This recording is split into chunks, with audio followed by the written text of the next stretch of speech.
استراحتگاه معرفتی فراغتی چنگاب بعد تنفس طولانی 7 سال قبل از این با دستگیری حکومت جمهوری تاجیکستان و مقامات اجرایی محلی در خود را برای نسل نورس باز نمود. از آن پس مؤسسه توانست همسالت تا 1000 نفر نسل نورس را به استراحت فرا گیرد.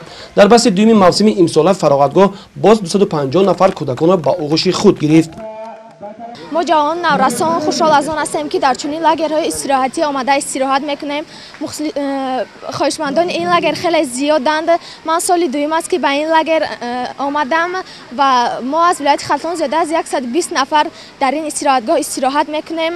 در این استراحتگاه با ما همه چیز تامین میباشد. طول 5 روز میشود که در استراحتگاه خوشباد و هوای زیبا منظره چنگاب قرار داریم و شرایط های استراحتگاه برای ما خیلی مفید است. در استراحتگاه ما با درس ها و بازی های ورزشی، ششکه، فوتبال، والیبال و آبازی مشغول میشویم. شرایط بودوباش استراحت کنندگان نورس در اینجا خوب به راه مانده شده. همه روزه از جانب آنها چهاره‌بینی‌های فرهنگی تربیوی تشکیل کرده می شود. در کشورشوی بسط دوم از طرف استراحت کنندگان برنامه فرهنگی پیشنهاد گردید که از شعر و ترانه‌های جالب و رنگین و صحنه‌های دیدنی عبارت بود. کودکان و نورسان نمایش‌های ورزشی، مهارت زیبایی رقص، قرائت شعر، سرودخوانی و دیگر هنر و استعداد خود را به دوستان نوآشنایشان نشان دادند. کودکان و فرزندانی که از ناحیه‌هایی که از دور و دراز دوری همین شهر و ناحیه‌هایی که از تاجیکستان آمدن و اینجا استراحت کرده ایستادند. ما برای کودکان شرایط‌های خوبی تشکیل کرده. من برای بیان میدان‌های فوتبال، میدان‌های والیبال، فوتبال مثل تنیس، ششکه، شахмат، آبازی، بازی‌های ذوق‌آور آفرین برای دختر پسرکان. برای کودکانی که در این استراحتگاه استراحت کردند، همه شرایط‌های خوب مهیا کرده شده است و یگان کمبودی‌ها در اینجا نیست.